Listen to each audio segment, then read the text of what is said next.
उसके बाद अर्ज करती है, ए बहन, मैं कबीले साथ की रहने वाली एक गरीब औरत हूँ। मैं सोच रही हूँ कि आपके शहजादे की खिदमत का मौका मुझे मिले ताकि हमें इनामों किराम से नवाजा जाए। इतना सुनना था कि आमिना खातून की आंखें भीग जाती है। आमिना खातून ने कहा, ए बहन, जिस मकसद से आई हो वो मकसद तुम्हारा हल नहीं होगा, क्योंकि इनके पैदाइश से पहले पहले इनके वालिद का इंतकाल हो चुका है। हलीमा की आंखें भीग जाती है। हलीमा ने कहा, ए बहन, आपके शहजादे का शोहरा पूरे मक्के में हो रहा है, शहजादे गिरामी वकार इस वक्त है कहाँ? इतने में आमिना खातून इशारा फरमाती है, वो देखो मेरे बच्चे मोहम्मद सो रहे हैं। सरकार के ऊपर हल्की सी चादर डाली हुई थी। हलीमा मेरे आका की तरफ बढ़ती है, वो सरकार के ऊपर से जब चादर को हटाती हैं तो आका मुस्कुरा देते हैं। सोता हुआ बच्चा मुस्कुरा दे तो कितना अच्छा लगता है। ये तो दोनों आलम के दाता हैं जो मुस्कुरा रहे हैं, ये तो बशीरो नज़ीर हैं जो मुस्कुरा रहे हैं, ये तो इमामुल अंबिया हैं जो मुस्कुरा रहे हैं। हलीमा मेरे आका को उठा करके सीने से लगा लेती है और कहती है, ए बहन आमिना खातून, हम मुझे माल की जरूरत नहीं है, आपके शहजादे की खिदमत का मौका नसीब हो जाए, सबसे बड़ा मकसद यही है। इतना कहना था, आमिना खातून बोल पड़ी, ए बहन, मेरा बच्चा आम बच्चों की तरह नहीं है। सुनो, मेरे बच्चे मोहम्मद जब मेरे शिकम में थे, मैं जमीन पर चलती थी तो मेरे कदम का निशान नहीं बनता था,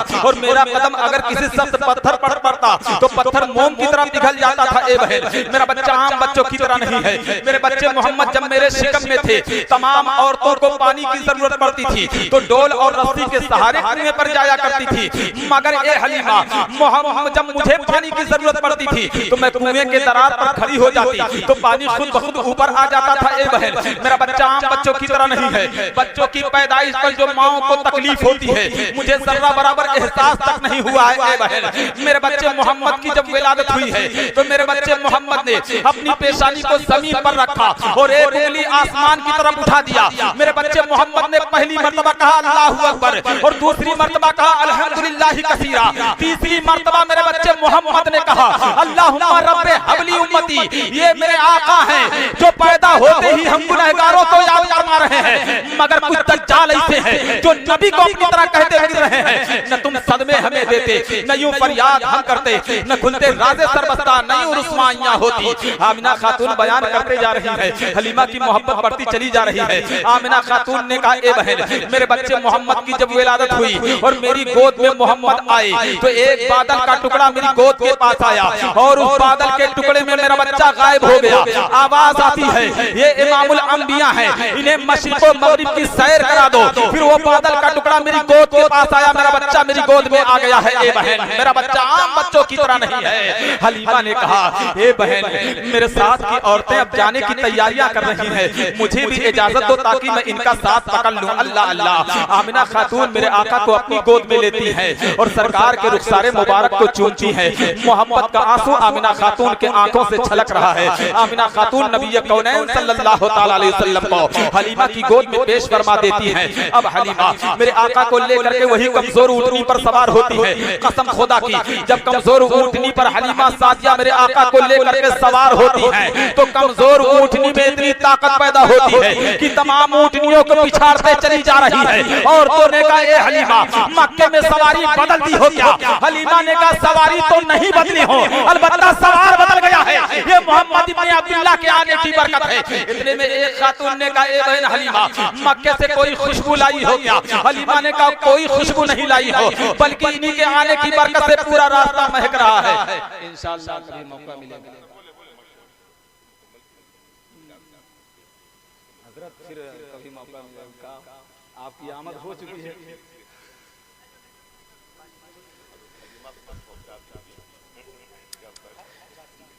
दुरूद शरीफ पढ़ लें, अल्लाहुम्मा सल्ली अला सय्यिदना मौलाना मुहम्मद सल्लल्लाहु अलैहि वसल्लम। अब पूरी सीरत कभी किसी मौके से बयान कर तो कुछ कुछ मखसूस चीजें बयान करके, वैसे तो आका की सब मखसूस ही है इंशाअल्लाह। मचल कर कहते हैं सुभान अल्लाह। हलीमा सादिया मेरे आका को लेकर के पहाड़ियों को पार कर रही थी। अब जरा पहाड़ियों के पार करने का भी पस मंजर निगाहों के सामने रखो।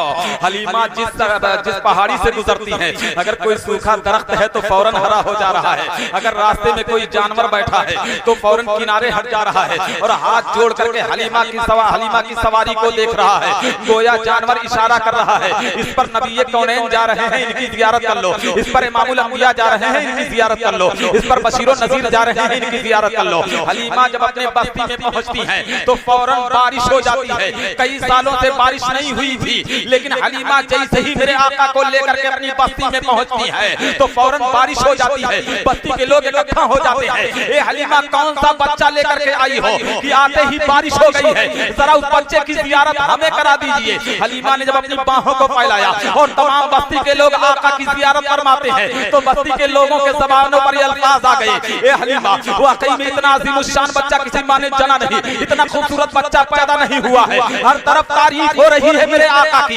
अब हलीमा सादिया के घर पर भीड़ लग जाती है आका की जियारत के लिए। इतने में हलीमा सादिया ने अपने शौहर से कहा बकरी का दूध निकालो। हलीमा सादिया के शौहर बकरी का दूध निकालते हैं तो घर का सारा बर्तन भर जा रहा है, मगर धन से दूध नहीं खत्म हो रहा है। इतने में बस्ती के लोग पुकार उठे, ए हलीमा तुम्हारे जानवर इतना दूध क्यों दे रहे हैं? हलीमा ने कहा हमारे जानवरों को ना देखो, अपने अपने जानवरों को देखो।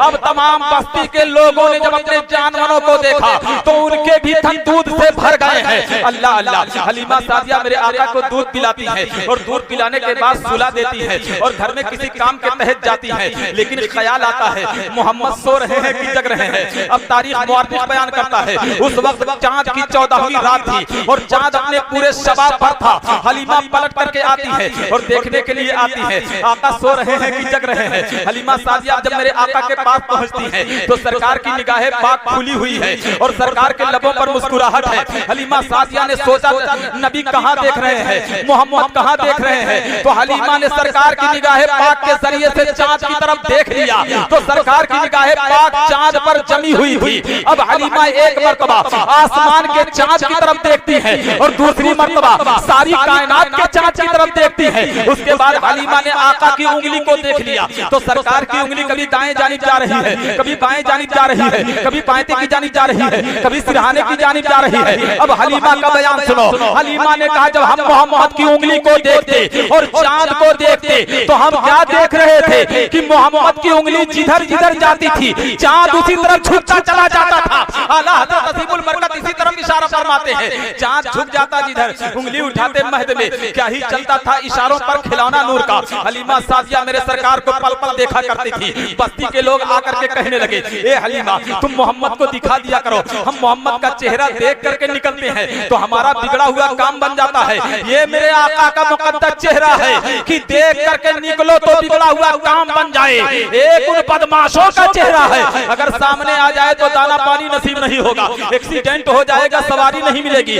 मगर मेरे आका का मुकद्दस चेहरा तो वो है कि मेरे आका के मुकद्दस चेहरे की कसम रब याद फरमा रहा है। रब फरमाता है वद्दुहा वल्लैली इज़ा सजा, ए महबूब तुम्हारे रुख रोशन की कसम है, ए महबूब तुम्हारे जुल्फ़े मुअम्मरी की कसम है। हलीमा सादिया मेरे आका को पल पल देखा करती थी। मेरे सरकार उम्र के उस हिस्से पर पहुंचते हैं कि सरकार अपने पैरों पर पहली मर्तबा जमीन पर खड़े होते हैं। सरकार जब जमीन पे कदम रखते हैं तो सरकार सीधे कदम रख रहे हैं, सरकार के पैर में लर्जा नहीं है, लड़खड़ाहट नहीं है। बस्ती के लोगों ने कहा ए हलीमा जरा मोहम्मद का चलना तो देखो, जब मोहम्मद जमीन पर कदम रखे हैं तो सीधे कदम रखे हैं, सरकार जमीन पर चल रहे हैं तो सीधे चल रहे हैं, इनके पैर में लर्जा नहीं है, इनके पैर में लड़खड़ाहट नहीं है। मेरे सरकार अपने पैरों के बल खिसक करके कभी जमीन पर नहीं चले, लेकिन आज ये दज्जाल कहता है नबी की तरह हम हैं। अबे तुम नबी की तरह कैसे बन जाओगे? नबी का कोई सानी नहीं है। नबी कौनैन सल्लल्लाहु तआला अलैहि वसल्लम की सीरत पाक सुनो ताकि अज़मत मुस्तफा हमारे ज़हनो फिक्र से ना निकलने पाए। मेरे सरकार ने एक मर्तबा कहा अम्मी जान अपने भाई अब्दुल्ला कहाँ जाया करते हैं? तो हलीमा सादिया के बेटे का नाम अब्दुल्ला था। कहा बेटा वो बकरी चराने जाया करते हैं। आका इरशाद फरमाते हैं अम्मी जान मैं भी इनके साथ बकरी चराने जाऊंगा। तो हलीमा ने कहा ए बेटा मैं तुम्हें हुक्म तो नहीं दे सकती, मगर आप जाना चाहते हो तो मैं आपको रोक भी नहीं सकती हूँ। अल्लाह अल्लाह। अब शाम को हजरत अब्दुल्ला बकरी चरा करके वापस आए आए तो हलीमा ने कहा, ए बेटा अब्दुल्ला, कल तुम जब बकरी चराने जाना तो अपने हिजाजी भाई मोहम्मद को भी साथ में ले लेना। अब सुबह सुबह हजरत अब्दुल्ला सो करके उठे, नबी कौनैन सल्लल्लाहु अलैहि वसल्लम की मुकद्दस बारगाह में पहुंचे, अर्ज करते हैं, ए भाई मोहम्मद, हम बकरी चराने जा रहे हैं, आप भी तैयार हो जाइए। मेरे आका पूरी तैयारी के साथ निकल करके बाहर खड़े हो जाते हैं। इतने में अब अब्दुल्ला कटघरे में गए और बकरी को खोलते हैं।